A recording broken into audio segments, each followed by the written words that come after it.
인간의 정체성은 바로 자유에 의해서 만들어지는 것이 아닐까. 물론 그렇지만 그 정체성이란 것은 자기 혼자서 100% 만들어 나갈 수는 없습니다. 부모에 의해서 성장해 나가면서 찾아가는 것이죠. 그래서 모성애라는 단어 역시 참 중요한 부분이라고 생각합니다. 엠마 도노휴 작가가 쓴 룸은 자유와 사랑, 가족, 모성애, 성장, 정체성 등 많은 것을 느낄 수 있게 해준 시작이었습니다.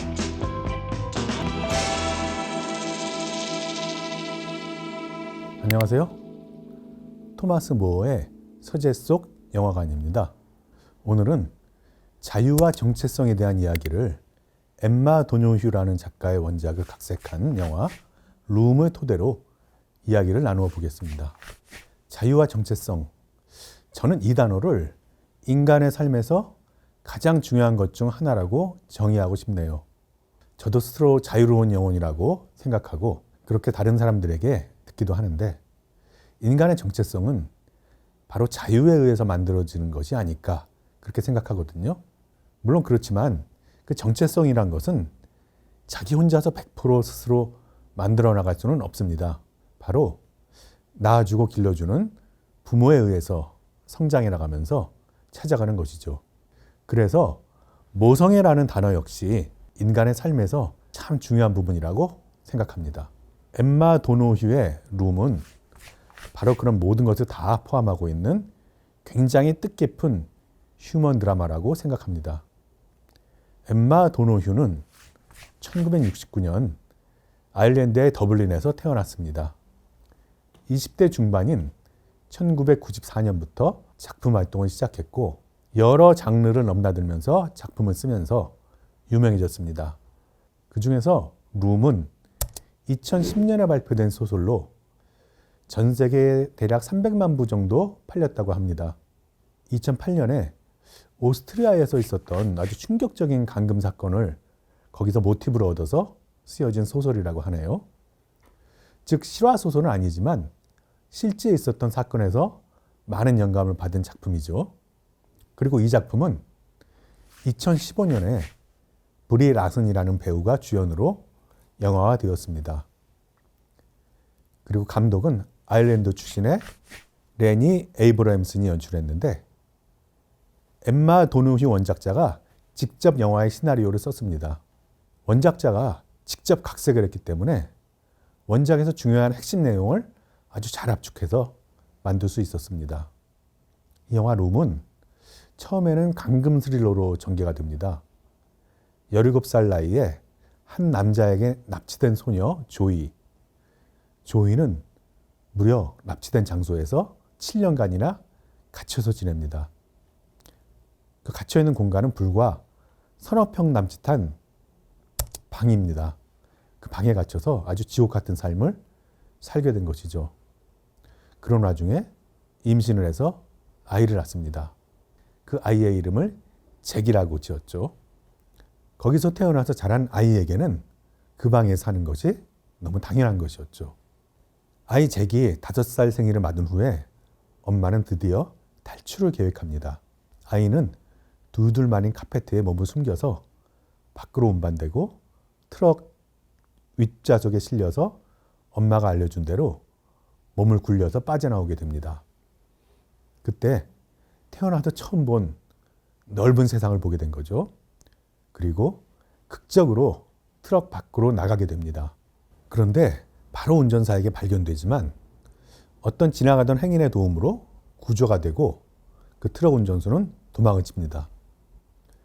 그렇게 해서 엄마의 부모, 할아버지 할머니와 만나서 품에 안기게 되죠. 이후의 이야기는 엄마를 찾는 과정입니다. 대체 트럭이 어느 집에서 나왔는지 그 아이의 기억만으로 찾는 것은 쉽지가 않겠죠. 생전 처음으로 넓은 세상을 경험한 것이기 때문에 그 아이가 지도처럼 정확하게 그 장소를 묘사하는 건 아예 불가능하죠. 그런데 결국은 극적으로 엄마 조이를 찾게 되고, 조이는 7년 만에 자기 부모와 아주 감격스러운 재회를 합니다. 이 영화는 3가지 과정을 담고 있습니다. 첫째는 작은 방에서 잭과 부모가 함께 지내는 과정. 근데 의외로 이 작은 방에서 벌어지는 이야기들이 꽤 아기자기합니다. 아주 좁고 한정된 공간에서 단 두 사람이 벌이는 이야기를 지루하지 않게 끌고 간 것은 바로 연출과 시나리오의 힘이죠. 그리고는 탈출한 잭과 할아버지 할머니가 극적으로 조이를 찾는 과정. 그 다음 얘기는 세상을 처음 구경하게 된 잭이 적응해 나가는 과정, 가족과 세상에 동화되는 과정을 다루고 있습니다.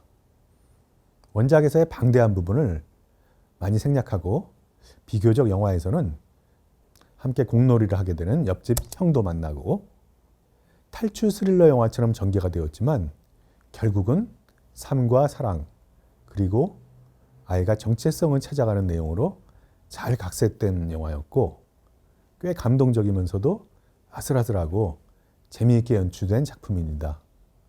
이 영화는 저예산으로 만든 영화인데 비교적 예산에 대비해서 가성비가 있는 흥행을 기록했고 조이 역의 브리 라슨이라는 배우는 아카데미 여우주연상까지 수상합니다.